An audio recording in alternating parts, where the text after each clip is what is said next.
Et c'est par rapport à cette assignation que je veux m'adresser à vous. Lorsqu'on rentre en politique, lorsqu'on décide de faire de la politique, il y a une attitude première à avoir. Il faut pouvoir regarder les faits. Il faut regarder les faits qui viennent, qui s'accumulent, qui viennent chaque jour. Et trouver le moyen et l'intelligence de pouvoir les comprendre, les rattacher les uns aux autres, afin de mieux les discerner, pour mieux comprendre ce que chaque fait veut dire, ce que les faits ensemble peuvent vouloir dire, ce que des faits peuvent se mettre ensemble pour conduire à une interprétation. C'est à cet exercice que je vous invite tous. Pourquoi donc, au lendemain de la décision inique et injuste du Conseil constitutionnel, une assignation est servie au PDCI RDA pour entendre annuler, le tribunal annuler le congrès extraordinaire, le dernier congrès extraordinaire du 12 mai 2025 qui a vu la réélection, l'élection à nouveau du président Tidiane Thiam. Et conséquemment, la désignation d'un président intérimaire. Pourquoi cette assignation arrive à ce moment-là? Quelle est l'interprétation qu'on peut faire de cette concomitance, de cette proximité des faits? Il n'y a qu'une seule interprétation. On veut nous distraire. On veut vous distraire. Oui, parce que nous sommes concentrés sur un élément précis. La conquête du pouvoir d'État par les moyens légaux. Nous sommes concentrés et déterminés sur quelque chose de précis. Le refus du 4e mandat, la réforme de la CEI, l'inscription de notre leader, notre champion, sur la liste électorale.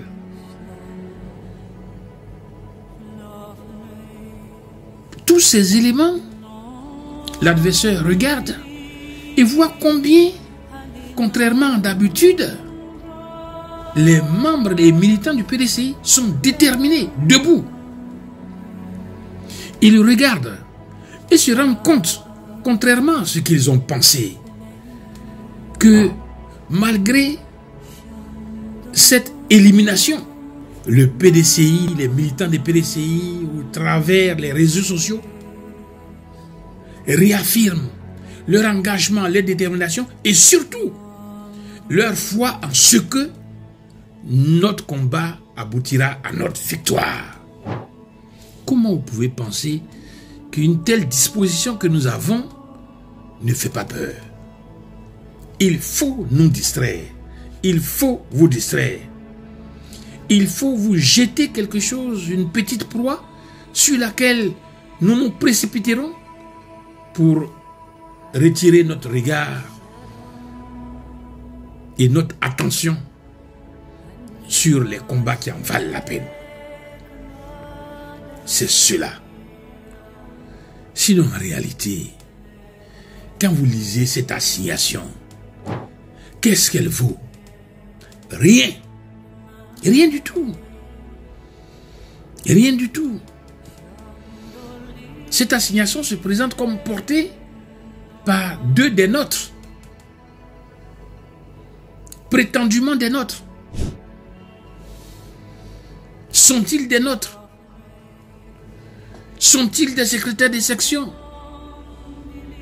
Comme ils l'ont affirmé, le PDCI est un parti organisé.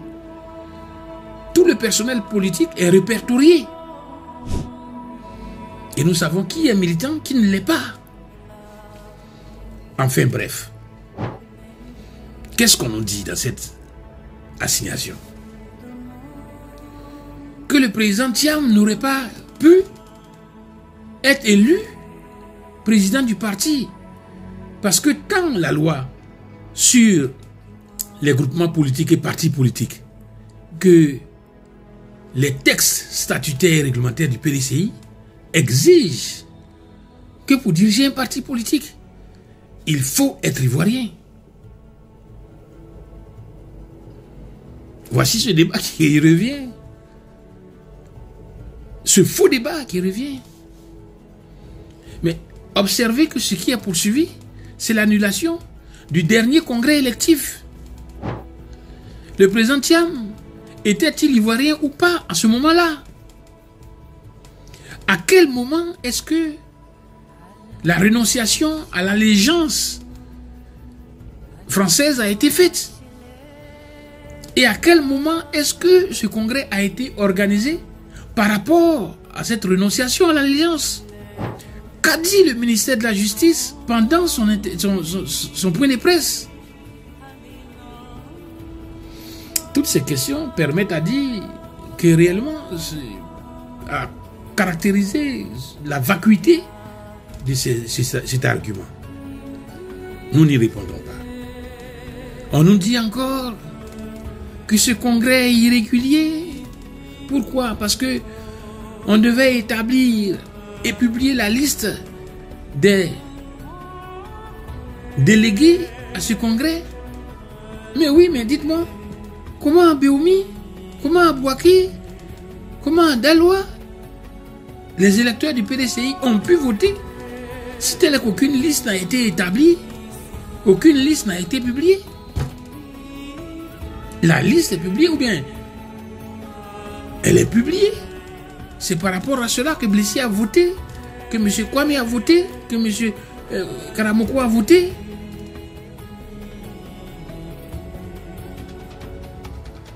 Faux débat. On nous dit que cette liste devait être publiée 30 jours avant l'ouverture du congrès.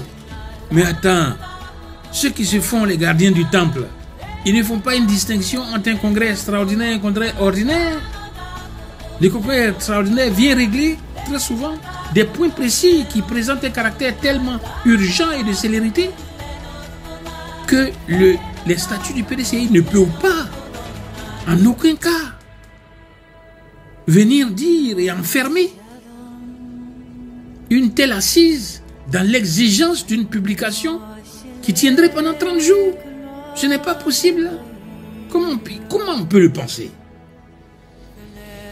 Et puis, on vient ensuite pour dire, il n'y a pas eu de président à ce congrès. Au PDCI, on tiendrait un congrès sans président. Renseignez-vous bien. Les choses ont été faites dans les règles de l'art. Ça fait 3 jours. J'étais assis pendant 2 heures à une séance de travail avec le président. Les hauts représentants sont appelés très souvent pour avoir une réunion de travail avec le président. Les élus ont eu les séances de travail avec le président. Tous les organes travaillent avec le président. Mais en réalité, c'est une vision archaïque de la notion de présence et la notion des outils de gouvernance en plein 2025. Ce n'est pas possible. Donc vous voyez que ces éléments, tous ces éléments vous permettent de penser que cette énième assignation contre le PDCI, contre le président Tidiane Thiam, est encore une manœuvre pour nous détourner des choses essentielles. Il ne faut pas mordre à la maison. Occupez-vous des choses essentielles. Et la chose essentielle, c'est de rester mobilisé. De rester mobilisé derrière la direction du parti. Et derrière ceux qui dirigent le Front commun. Mais attendez. Vous pensez, vous, que le président Thiam serait éliminé par le Conseil constitutionnel et que nous resterons là à ne pas utiliser toutes les voies légales pour pouvoir repousser, annuler cette décision inique. Nous y travaillons et nous y avons travaillé longtemps. Le mardi 16, je tiens une conférence de presse sur instruction du président. Je tiens une conférence de presse pour apprécier la décision du Conseil constitutionnel. Et puis vous dire la voie dans laquelle juridiquement nous sommes en train de partir. C'est fécond. C'est rassurant. Ça donne de l'espérance. Ne vous laissez pas distraire par ces procédures malsaines. La veille juridique que humblement je dirige s'approprie cette procédure. Ne vous en occupez plus. Ne la regardez plus. Nous ferons tout pour vous rendre compte à partir du 2 octobre, quand les audiences commenceront, nous nous rendons compte. Mais que cela ne soit pas votre préoccupation première. Laissez-nous charger ça. Et on sait charger ça. Vous, occupez-vous des choses essentielles. C'est ce pourquoi je voulais m'adresser aujourd'hui à vous du point où je me trouve. Soyez déterminés. Soyez mobilisés. Soyez ces nouveaux militants du PDCI dont nous sommes si fiers. Qui ne s'abandonnent pas dans la désespérance aussitôt qu'un obstacle s'élève. Mais attendez, vous pensez comme un couteau dans du beurre que tout sera facile? Non. Et que à la moindre difficulté, vous vous rangerez là pour dire comment on va faire, mais on attend les mots d'ordre. Mais non. Votre attitude doit être autre. Nous vaincrons dans la légalité, par les moyens légaux. Mais avec vous. Tous ensemble. Tous ensemble. Laissez cette procédure. Mais vous verrez, ce n'est pas fait de la prophétie. Ce n'est pas fini. Tous ceux qui sont des aspérités sur le corps du PDCI vont se dévoiler un à un jusqu'à ce que le parti soit propre. Et le parti sera propre très bientôt. Qu'il s'en aille. Qu'il s'en aille. Invité à la table du restaurant. Qu'ils servent par leurs assignations des personnes qui sont tapies dans l'ombre et qui n'osent pas se dévoiler et dont nous voyons le dos. Mais vous, soyez sereins. Soyez sereins. Soyez sereins. PDCI là, c'est esprit, hein? Ceux qui ne tiennent pas dans l'esprit, ça les fatigue. Et puis ils s'en vont. Mais vous êtes déterminés, plus déterminés que jamais. Allons-y tous ensemble à la conquête du palais présidentiel. Et moi, j'y crois fermement. J'y crois fermement. Ne vous laissez pas distraire par les difficultés d'étape. Allons-y. Allons-y. Croyez en moi. Merci à tous.